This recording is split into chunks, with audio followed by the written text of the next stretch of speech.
Assalamualaikum warahmatullahi wabarakatuh. Di sini kami dari kelompok 1 dengan anggota Amelia, Ayu Citra Nandini, Nining Nurhalizah, Stephen Immanuel Kelvin. Di sini kami akan melakukan praktikum yang berjudul pencemaran air. Tujuannya untuk mengetahui dampak dari pencemaran air.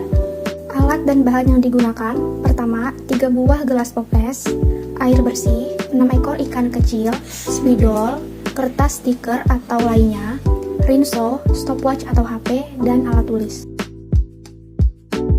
Yang pertama, menyiapkan 3 buah gelas pop es yang sudah diberi tanda label A, B, dan C. Memasukkan air bersih ke dalam gelas A, B, dan C sebanyak 3/4 gelas. Memasukkan ikan kecil ke dalam gelas A, B, dan C sebanyak 2 ekor.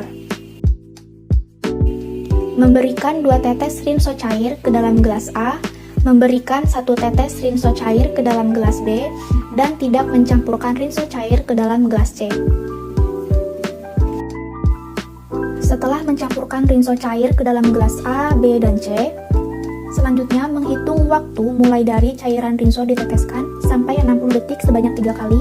Pada gelas A yang dimasukkan rinso cair sebanyak 2 tetes, kondisi ikan di menit pertama pada awalnya masih terlihat normal. Namun lama-kelamaan ikan mulai mabuk serta air mengeluarkan buih-buih dan berubah sedikit keruh. Pada gelas B yang dimasukkan rinso cair sebanyak 1 tetes, kondisi ikan di menit pertama awalnya ikan masih bereaksi normal. Namun pada detik ke-20 ikan mulai mengeluarkan gelembung serta kondisi air mengeluarkan buih-buih dan menjadi sedikit keruh. Pada gelas C yang tidak dimasukkan rinso cair, pada menit pertama ikan tetap bereaksi normal serta air pun bersih tanpa tercemar oleh bahan berbahaya.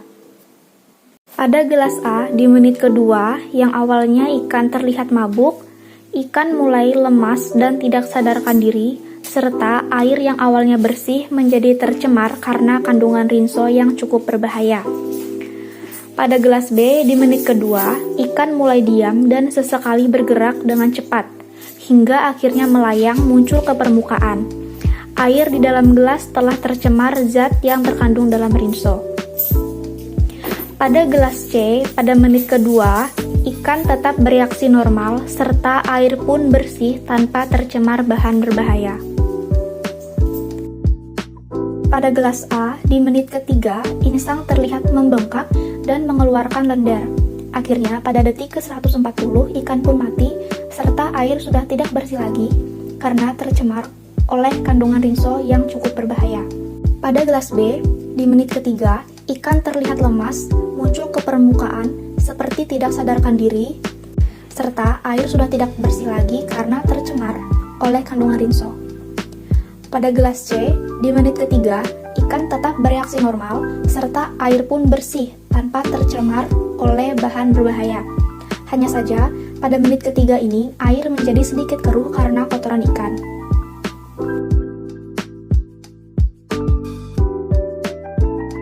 Berdasarkan hasil praktikum yang telah dilakukan, diketahui bahwa akibat dari cairan rinso yang dimasukkan ke dalam air dapat menyebabkan terganggunya proses respirasi atau pernapasan pada ikan, sehingga dampak paling buruk yang dapat terjadi adalah kematian pada ikan. Terdapat pula perbandingan pada gelas A, B, dan C, di mana pada gelas A ikan lebih cepat mati, yaitu pada detik ke-140, dan juga air tercemar karena kandungan zat yang terkandung di dalam rinso. Pada gelas B, ikan mati pada detik ke-1800 atau sekitar 3 jam. Dan air tercemar karena kandungan zat yang terkandung dalam rinso. Sedangkan pada gelas C tidak terjadi reaksi apapun pada ikan atau ikan bergerak dengan normal. Dan juga tidak ada zat berbahaya di dalam air pada gelas C. Jadi, kegiatan praktikum terhadap pencemaran air ini sangat berkaitan pada kehidupan kita sehari-hari, karena seringkali limbah-limbah rumah tangga yang beracun, seperti limbah deterjen, dibuang ke sungai.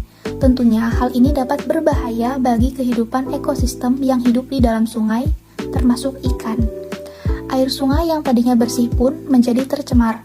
Oleh karena itu, kita sebagai makhluk hidup tidak boleh mencemari air dengan zat-zat berbahaya, karena sungai juga merupakan kebutuhan penting bagi keberlangsungan hidup manusia.